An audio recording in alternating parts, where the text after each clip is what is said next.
How to sign a PDF on Dropbox. First thing you do is go to your web browser and search for dropbox.com and hit enter.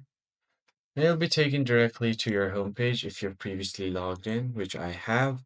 If you've not, just go ahead and log into your account and upload your file. So let's just create a new file and then upload. Let's upload a file from our downloads. I'm going to go to downloads folder and then let's just upload this resume.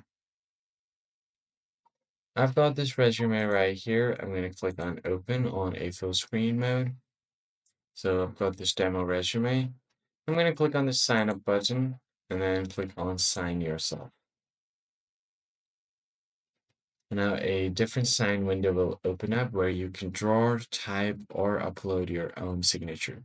So if you want to draw, you can just click right here and then start drawing.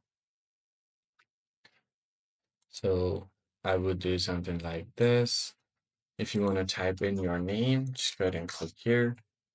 Just type in your name like this. Or if you already have a picture, you can upload it. And if you've saved anything before, it will show up right here. So let me just use this one right here. I'm going to insert it. The one that I've just drawn. And let's just insert it right here at the bottom. Looks good to me, so I'm going to adjust this just a tiny bit. And now we're good to go. That's how you basically add a signature on Dropbox. Now don't forget to click on the Save button and it will prepare your signed document. I hope this tutorial was helpful to you guys and I'll see you on the next one.